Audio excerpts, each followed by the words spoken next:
Welcome to Geetamrit. Bhagavad Gita में जीवन के मूल प्रश्नों का उत्तर मिलता है। मैं कौन हूँ? आत्मा क्या है? आत्मा का स्वरूप कैसा है? गीतामृत में इन्हीं विषयों का वर्णन सरल शब्दों में। पिछले सेशन हमने चर्चा की थी अध्याय 2 श्लोक 47 एवं 48। आज के चर्चा का विषय है अध्याय 2 श्लोक 49 एवं 50। अध्याय 2 सांख्य योग, द योग of knowledge, the knowledge of self. अध्याय 2 को गीता का सार भी कहा जाता है। श्लोक 49।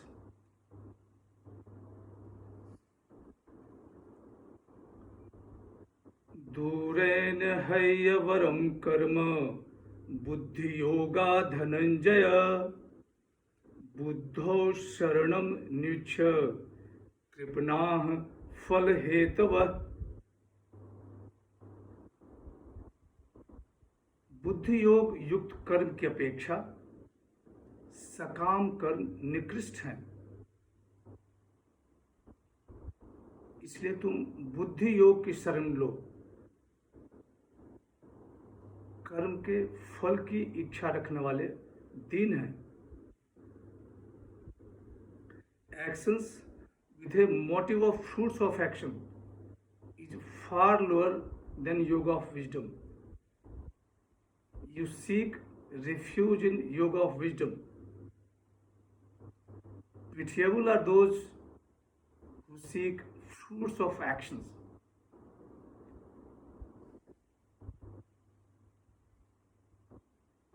सिद्धि असिद्धि में समत्व, यही बुद्धि योग है। भगवान श्री कृष्ण कहते हैं कि हे अर्जुन, बुद्धि योग युक्त कर्म की अपेक्षा सकाम कर्म निकृष्ट है। बुद्धि योग युक्त कर्म सांसारिक दुखों से निवारण करता है एवं मोक्ष में सहायक सिद्ध होता है।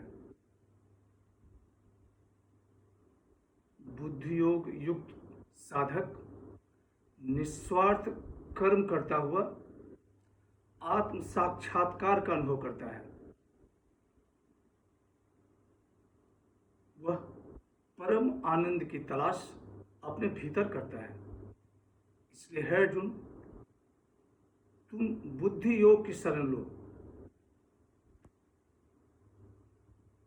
बुद्धि योग रहित कर्म सांसारिक दुखों से सामना करवाते हैं। ये मनुष्य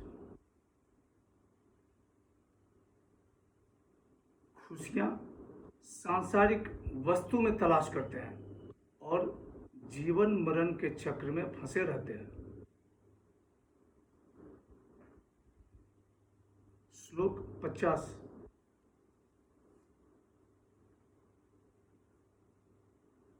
बुद्धि युक्तो जहातीह उभे सुकृत दुष्कृते तस्माद्योगाय युजस्व योगः कर्मसु कौशलम।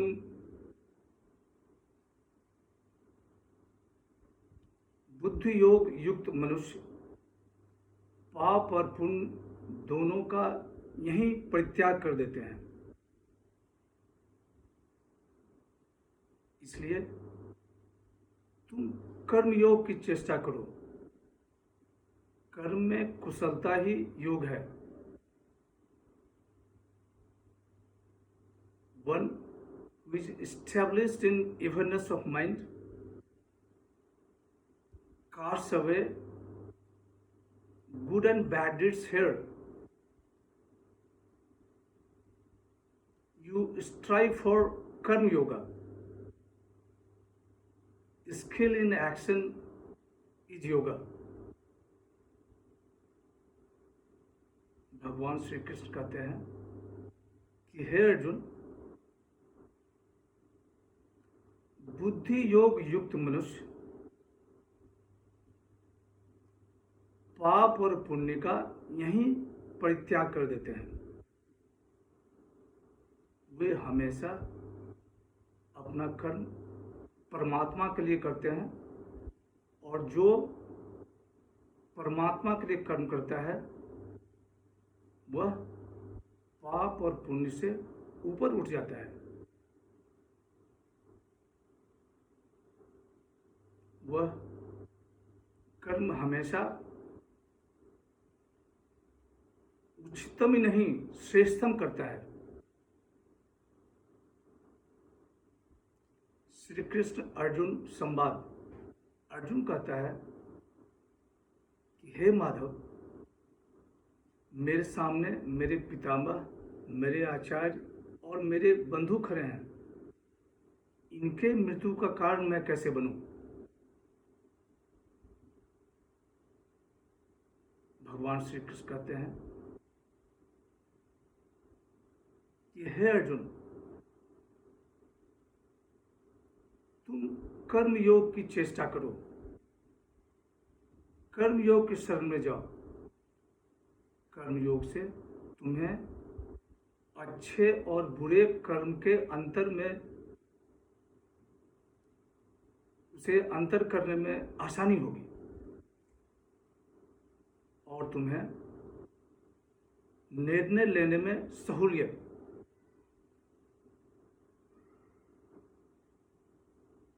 योगः कर्मसु कौशलम। यहाँ पे योग की एक नई परिभाषा, कर्म में कुशलता ही योग है।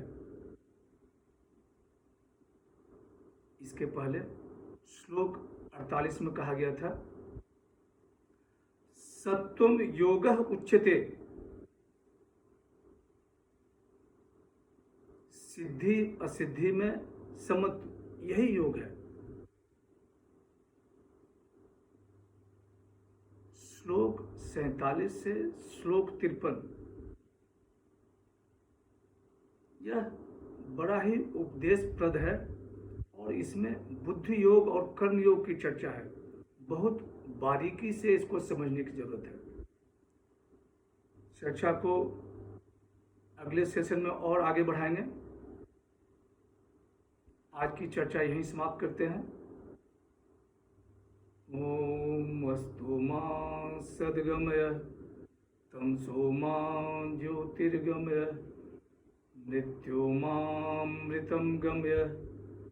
ओम शांति शांति शांति।